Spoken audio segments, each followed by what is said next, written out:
So what I'm going to talk to you about now, over the next couple of minutes, is I'm going to go into the 5 major pitfalls that I see companies make specifically in digital marketing. And basically, this is not that I have this great insight. It's just because I get to see lots of situations. But as I said, even if you're not into digital marketing, I think hopefully you can apply them to wherever you're at. All right, let's dive in. The first pitfall that we see commonly is your digital marketing spend does not align with your company goals. Now let me start by, again, I'm going to tell a lot of stories here, so let me actually start by telling a story. We were talking to a company that is a large provider of mobile offices and storage containers. These are those temporary offices like you see at construction sites, and these are those big metal boxes that sometimes, like right before the holidays, you see them in the parking lot of retailers where they shove all their holiday items, or again, you see them at construction sites. And this is a big major company, I mean a $100 million more sort of revenue company. And we sat down with their senior team and said, okay, help us understand what are your overall goals? What are you trying to do? Where are you trying to grow? And they said, look, there's 2 things. Our primary focus is we want to acquire more customers that buy and rent these big mobile offices. And then as a secondary goal, we want to go after commercial customers that want to buy or rent those storage containers. Okay, fairly clear. So, I mean, after talking with them a little bit more, we kind of had a hypothesis that based upon their articulated strategy, that they'd be spending a majority of their marketing budget on acquiring mobile office customers. Kind of makes sense. Maybe a little less. I mean, that could be 65, 25. A little bit less on storage containers. Got to throw some money into brand because you got to make sure your brand's out there.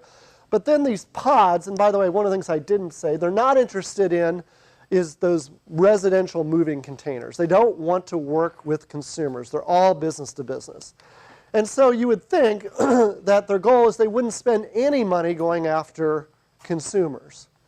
Well, when we dove into their marketing, we found something that was quite alarming when we shared these findings. They were spending some on acquiring those mobile office customers, but not nearly as much as we thought they were or would. They were underspending on storage containers, but the big takeaway is almost a third of their marketing spend was going to customers that the senior management team said that we don't want any more of. Now that's a lot, a third of their budget? Well, the question is how could something like that even happen? Well, it's simply like this. It's because the marketing team, their success was measured on an overly simplistic metric. They were only being measured on the number of leads that they sent over to the sales team that they generated with their marketing effort, and what was the cost per lead. So when we talked to the marketing team, they said, yeah, we need to acquire 2,500 leads per month at a cost of $40 a lead. We've got a budget of $100,000 a month. As long as we meet this, we're doing a good job. And so inside of their bubble, they would look at their metrics. Okay, well, last month, we got 2,486 leads. We're almost on goal. We're doing a good job. High five. And we looked at our spend. Hey, we're about 3%. Okay, that's not awful. I mean, you're not naming conference rooms after you, but still, you're pretty excited here. And our cost per lead, wow, we're doing a great job. But yet a third of their marketing budget was going towards things that was not aligned with the goals of the company.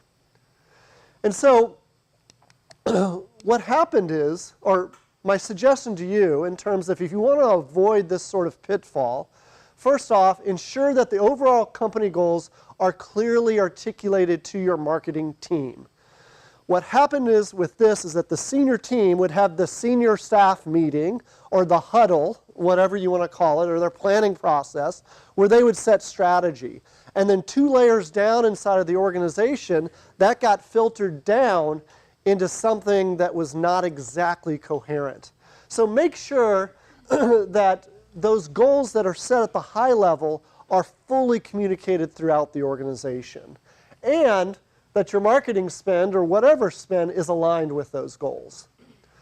The other thing is that in this case, the marketing goals that were set for the marketing team, as I said, were not specific enough and aligned with the overall strategy. You need to be more specific than just 2,500 leads at $40 a lead. And then finally, I always recommend incorporating some sort of a feedback loop between the sales team that actually has to work these leads and the marketing team that generates them.